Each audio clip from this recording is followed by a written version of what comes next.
বাংলাদেশের মতো একই বছর স্বাধীন হওয়া সংযুক্ত আরব আমিরাতে শিশুদের নিরাপত্তা নিয়ে কোনো আপোষ নেই। সেখানে রাস্তায় চলতে কিংবা স্কুলে যেতে শিশুদের সর্বোচ্চ অগ্রাধিকার দেয়া হয়। শিশু রামিসাদের মতো একটা ঘটনা ঘটেনি এই দেশটিতে। প্রতিটি স্কুল বাসে একজন করে নারী সুপারভাইজার বা অ্যাটেন্ডেন্ট থাকেন। বাস যখন কোনো শিশুকে নামিয়ে দেয় তখন সুপারভাইজার নিজে নেমে শিশুটির হাত ধরেন।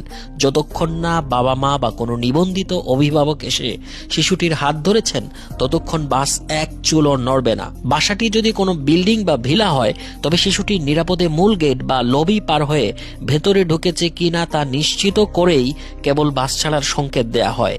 আর যদি নির্ধারিত স্টপেজে কোনো অভিভাবক উপস্থিত না থাকেন তবে শিশুটিকে কোনোভাবেই রাস্তায় নামানো হয় না, তাকে বাসে করেই আবার স্কুলে ফেরত নিয়ে যাওয়া হয়।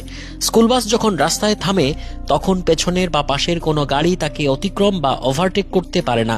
আপনি যতই জরুরি প্রয়োজনে থাকুন না কেন, বাস থামা অবস্থায় গাড়ি 1 ইঞ্চি নড়ানোর সুযোগ নেই। কেউ এই নিয়ম ভাঙলে কোনো ট্রাফিক পুলিশ লাগবে না। বাসের এআই ক্যামেরাই স্বয়ংক্রিয়ভাবে গাড়ির নম্বর প্লেট স্ক্যান করে নেবে।